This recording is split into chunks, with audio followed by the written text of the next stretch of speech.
इसके अंतर्गत आज हम जानेंगे अध्याय 5 जीवनी शक्ति का जागरण, उपवास और प्रयोगों से सिद्ध सत्य। बताओ, जानते हैं उपवास और जीवनी शक्ति? पश्चात चिकित्सा जगत ने कई महान चिकित्सकों ने भी स्वीकार किया है, रोग से मुक्ति केवल तभी संभव है जब शरीर से संचित विकारों और विषाक्त पदार्थ को बाहर निकाला जाए। यह कार्य केवल युक्त उपवास से ही संभव है। उपवास से ही जीवनी शक्ति जागृत होती है और जीवन पुनः ऊर्जावान होता है। जानते हैं, डॉक्टर पॉल ब्रेक अमेरिका 90 वर्ष की आयु तक वे पहाड़ों पर चढ़ते, समुद्र में तैरते और साइकिल चलाते रहे। उनका नियम था हर सप्ताह 24 से 36 घंटे का उपवास और वर्ष में 4 बार 7 से 10 दिन का उपवास। इस प्रकार से साल में लगभग 90 दिन उपवास में ही रहते थे।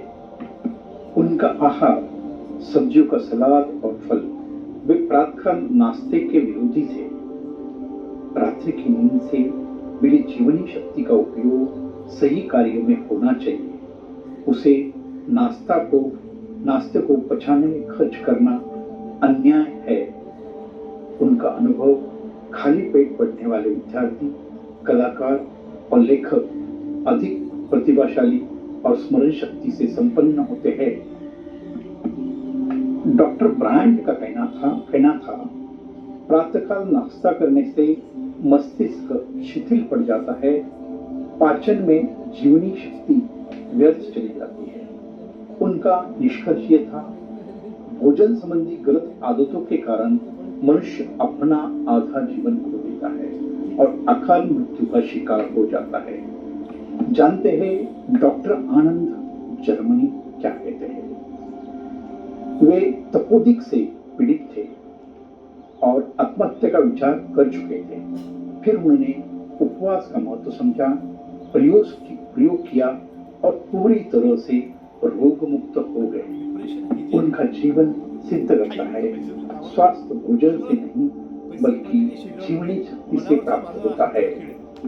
जानते हैं डॉक्टर केडी से, भारत से, हैदराबाद के एक प्रसिद्ध चिकित्सक, उनका कथन था, यदि आप किसी की मानसिक तीक्ष्णता या रचनात्मक क्षमता कम करना चाहते हैं तो उसको अधिक भोजन कराइए। समझते हैं डॉक्टर नूर, रूस और इंग्लैंड। 23 वर्ष की आयु से ही उन्होंने उपवास प्रयोग प्रारंभ किए। उनका प्रश्न था, क्या मृत्यू? आम्ही चार दिवस तो वॉटर फास्टिंगवर केलंय तुम्ही वॉटर फास्टिंग? हां, इथे ग्रुप सोबत. अरे मॅडम, एवढी ताकद वाढते ना, कुठून वाढते माहिती? तीच व्हायटल पॉवरची एक्सपिरियन्स तुम्हाला दिला आहे. पण तुमची स्थिती अजून आहे ना तेवढी नाही. आता पहिले तुझा रसाळ पूर्ण झाल्यानंतर मग त्या स्थितीत आणतो आम्ही. परंतु हळूहळू तुम्हाला कारण एक अभिजत करता येतो. सर, आणि आपल्या ह्या शिरा दुखतात वगैरे, म्हणजे हे वायुतत्वाचं हा काय आहे बघा, तुम्ही आतापर्यंत वयाच्या 58पर्यंत अर्जुन कॅल्क्युलेशन केलं, अल्कलाईन करून तुम्ही 80% झालं म्हणजे सगळं अपोजिट केलं. त्यामुळे रक्त जे आहे, रक्तामध्ये ॲसिड जातं आणि ॲसिड जेव्हा जिथून पास होतं त्या वस्तू खराब नसा. आता ते हळूहळू जेव्हा अल्कलाईन होईल ना तर ते नसा वापस क्लिअर होतात. म्हणजे तुम्हाला हे जे अन्न आहे हे फक्त 30% तुम्हाला अलाउड करतो हो. आणि 70% तुम्हाला म्हणजे एवढं चांगलं जातं डिशेस तर तुम्ही खा. सत्य लक्षात घ्या. आणि तुम्ही जर हा नियम पाळला ना मॅडम, पूर्ण जेवढं ईश्वराने तुम्हाला आयुष्य दिलेलं आहे ना तेवढं तुम्ही आनंदात जगा. अगदी आनंदात जगा. आणि आपल्याला काय असतं, सुखाने जगायचं.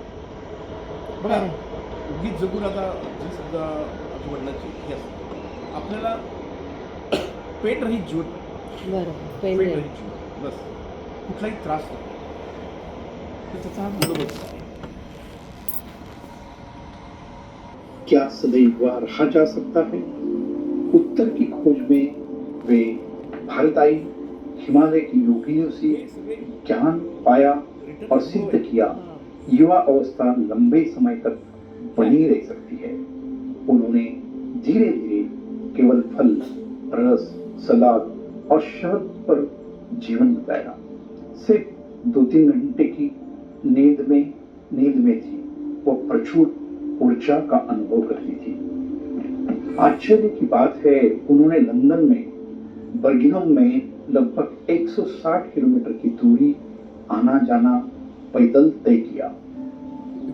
पहाड़ों में उन्होंने कई महीने केवल बर्फ और बर्फ का जल लेकर बिताए। इनकी महानता थी, वह प्रतिदिन 50 से 60 किलोमीटर पैदल चलती थी। उनका एक ही निष्कर्ष था, शरीर की जीवनी शक्ति और गर्मी भोजन से नहीं मिलती, यह पूर्ण सत्य है। जानते हैं, स्वीडन की उपवास यात्रा 1954 गोटेनबर्ग से स्टॉकहोम तक 11 व्यक्तियों ने 10 दिन में 480 किलोमीटर की यात्रा की। पूरे समय केवल जल ग्रहण किया, कोई भोजन, औषधि या विटामिन नहीं। डॉक्टरों ने बार बार परीक्षण किया, सभी स्वस्थ, प्रसन्न और ऊर्जावान पाए गए। सबसे आश्चर्यजनक तथ्य, 10 दिन तक कोई प्रोटीन न लेने के बावजूद रक्त में प्रोटीन का स्तर सामान्य रहा। उपवास के बाद यात्रियों ने कहा, हमारी कार्यक्षमता और जीवनी शक्ति पहले से कहीं अधिक बढ़ गई है। यह अध्याय का प्रेरणादायक निष्कर्ष, उपवास केवल धार्मिक अनुष्ठान नहीं है, बल्कि जीवन शक्ति को जागृत करने का सर्वोत्तम साधन है। भोजन शरीर का निर्माण करता है, परंतु जीवन की असली ऊर्जा केवल जीवनी शक्ति से आती है।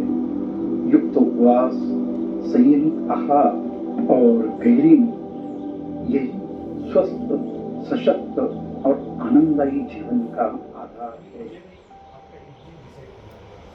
भोजन शरीर का निर्माण करता है, परंतु जीवन की ऊर्जा केवल जीवनी शक्ति से आती है।